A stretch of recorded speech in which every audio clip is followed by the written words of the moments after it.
आला हजरत को आला हजरत क्यों कहते हैं? सहाबा का नाम लें, नबी पाक अलैहिस्सलाम का भी हम नाम लेते तो यूं किताबों में बयान किया जाता ना, हजरत सैयदना मोहम्मद सल्लल्लाहु अलैहि वसल्लम, ठीक है। नबी पाक अलैहिस्सलाम का नाम आता है तो भी ये सहाबाई कराम। अच्छा, हजरत इमाम अबू हनीफा, इन सब के लिए हम ये बोलते हैं। और इमाम अहले सुन्नत का जब आता है तो वहाँ हजरत इमाम अहमद रजा ये भी बोला जाता है, लिखा जाता है, लेकिन जो इनका एक लक़ब मशहूर आला हजरत, क्या है ये? बिस्मिल्लाहिर्रहमानिर्रहीम। कि सबसे पहले तो आला ये बड़े को बोलते हैं, बुलंद को, अजमत वाले को बोलते हैं। तो आला हजरत का मतलब ये हुआ बड़े हजरत। इमाम अहले सुन्नत रहमतुल्लाहि तआला अलैह के दौर में आपको बड़े मौलाना साहब कहा जाता था आमतौर पर। अच्छा, अब ये जो आपने खुद इब्तिदा फरमा दी इस हवाले से कि नबी के करीम सल्लल्लाहु तआला अलैहि वसल्लम के नाम के साथ हम देखें तो आमतौर पे हज़रत सैयदना मोहम्मद रसूलुल्लाह सल्लल्लाहु अलैहि वसल्लम के अल्फाज इस्तेमाल किए जाते हैं, या हज़रत सैयदना अबू बकर सिद्दीक रदी अल्लाह तआला अन्हु, हज़रत सैयदना अली अल मुर्तज़ा रदी अल्लाह तआला अन्हु, सबके साथ हज़रत के लफ्ज़ इस्तेमाल किए जाते हैं। और आला हज़रत के साथ जो है वो आला हज़रत का लफ्ज़ हम इस्तेमाल करते हैं। तो इस पर बाज़ लोग एतराज़ करते हैं कि आपने आला हज़रत को ये सबसे बढ़ा दिया, यानी दीगर को तो आप फ़कत हज़रत कह रहे हैं, और जब इमाम अहले सुन्नत की बात आती है, इमाम अहमद रज़ा की बात आती है, तो आप आला हज़रत ये कहते हैं। तो ये गोया के आला हज़रत को बढ़ा देना है, ठीक है। तो ये एतराज़ बिल्कुल बातिल है।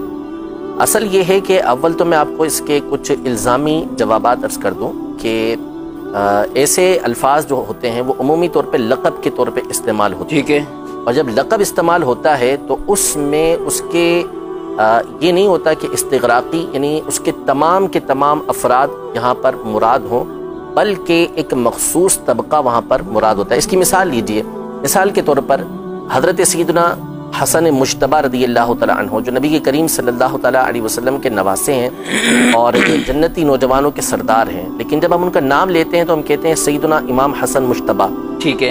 इमाम हुसैन रदी अल्लाह तआला अन्हु, सही, शहीद करबला, जन्नती नौजवानों के सरदार हैं, लेकिन क्या कहा जाता है? इमाम हुसैन, ठीक है। इमाम मोहम्मद बाक़िर रदी अल्लाह तआला अन्हु अहले बैत अतहार में से हैं, इमाम आज़म के असातिज़ा में से हैं। इमाम जाफ़र सादिक अहले बैत अतहार में से हैं, इमाम आज़म के असातिज़ा में से हैं। इमाम हसन बसरी, इमाम इब्न सीरीन, इमाम मालिक, इमाम शाफ़ई, इमाम अहमद बिन हम्बल। आप ताबईन के नाम के साथ चलते चले जाएं कि अकाबिर ताबईन जो हैं या तबई ताबईन जो हैं या उनके बाद के अफराद हैं, तो उनके साथ हम बोलते हैं इमाम। लेकिन जब बात आती है नौमान बिन साबित रहमतुल्लाहि तआला अलैह, अबू हनीफा रहमतुल्लाहि तआला अलैह, तो उनके नाम के साथ हम बोलते हैं इमाम आज़म। आज़म और आला का माना एक ही है, यानी बड़े इमाम। तो अब कोई ये इतराज़ करे कि यार आपने तो इमाम आज़म को इमाम हसन मुज्तबा से बढ़ा दिया, इमाम हुसैन से बढ़ा दिया, हालांकि ऐसा कोई भी नहीं कहता, ठीक है। ये एक मिसाल हो गई इल्मी एतबार से। अब मिसाल के तौर पर एक और मिसाल दुनियावी एतबार से, हमारे जो कायद हैं, हमारे रहनुमा, सबसे बड़े रहनुमा कौन है? नबी करीम सल्लल्लाहु तआला अलैहि वसल्लम की ज़ात गिरामी। हमारे कायद हम ये कहेंगे कि अबू बकर सिद्दीक रज़ी अल्लाह तआला अन्हु हैं। हमारे कायद खुलफ़ाए राशिदीन हैं। हमारे कायद अहले बैत अतहार हैं। हम कायद कहते हैं कि कायद अहले सुन्नत फुला कायद, फुला कायद, फुला कायद। लेकिन जब मोहम्मद अली जिन्ना साहब का नाम आता है तो हम क्या कहते हैं? कायद आज़म। तो क्या कायद आज़म कह के हमने उनको नबी के करीम सल्लल्लाहु अलैहि वसल्लम से बड़ा कायद बना दिया? हरगिज़ ऐसा नहीं। तो असल ये है कि ये जो लक़ब होते हैं, इस तरह के जो अल्फाज होते हैं, इनको बोलते हैं कि ये उमूर निस्बिया में से हैं। उमूर निस्बिया का मतलब ये होता है, जैसे मिसाल के तौर पर मैं ये कहूँ कि सबसे बड़े आलिम जो है सज्जाद भाई, मुफ्ती सज्जाद साहब हैं, ठीक है।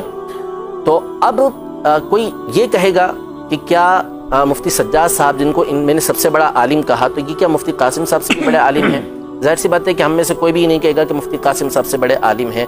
बल्कि इसका मतलब क्या हुआ कि हम जो यहाँ पर अफराद मौजूद हैं, हम में सबसे बढ़कर इल्म के अंदर ये हैं। तो इसका मतलब ये है कि इस तरह के अलकाबात जब इस्तेमाल होते हैं तो मखसूस तबका, मखसूस दायरा ये मुराद होता है। तो आला हज़रत इमाम अहले सुन्नत रहमतुल्लाहि तआला अलैह के लिए जब ये लफ्ज़ इस्तेमाल किया जाता है तो इसका मतलब ये होता है कि आप अपने ज़माने के अफराद और अपने माबाद के अफराद के ऊपर फौकियत रखते हैं, अपने बाद वाले अफराद के ऊपर आप फाइक हैं, बुलंद हैं उनसे, علم کے اندر، تقوی کے اندر، عشق کے اندر، ان تمام چیزوں میں اللہ نے آپ کو بلندی عطا فرمائی تھی، اس لیے علماء نے آپ کو اعلیٰ حضرت کا یہ لقب دیا۔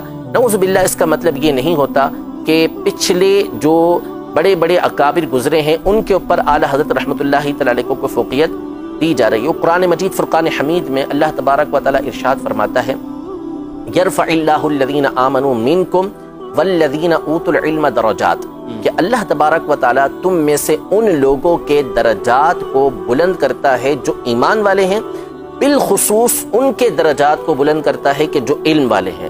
تو امام اہل سنت علم کے اندر اپنے زمانے کے اندر سب سے فائق تھے، اس اعتبار سے بھی آپ کے درجات کی دوسروں سے بلند۔ قرآن پاک میں ایک اور مقام پہ اللہ تبارک و تعالی ارشاد فرماتا ہے، وَأَنْتُمُ الْأَعْلَوْنَ إِن كُنْتُم مُؤْمِنِينَ، اگر تم ایمان والے ہو، مومن ہو تو تم ہی اعلیٰ ہو۔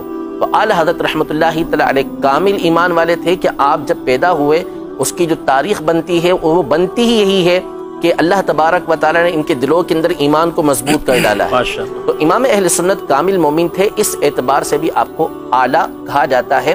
تو نعوذ باللہ اس کا مطلب یہ نہیں کہ آپ پچھلوں سے بھی یعنی جو اکابر تابعین ہیں، جو صحابہ کرام علیہ رضوان ہیں، ان سے بھی اعلیٰ ہوں، ایسا نہیں، بلکہ اپنے ایک دائرے کار کے اندر اپنے بعد والوں کے اوپر آپ کو یہ الفاظ، یہ لفظ جب بولے جاتا ہے تو ان میں بلندی مراد ہوتی ہے، اور لقب جب دیے جاتے ہیں نا تو لقب سے ایک مخصوص شخصیت مراد ہوتی ہے، اس میں استغراق تمام کے تمام کو گھیر لینا یہ مراد نہیں ہوا۔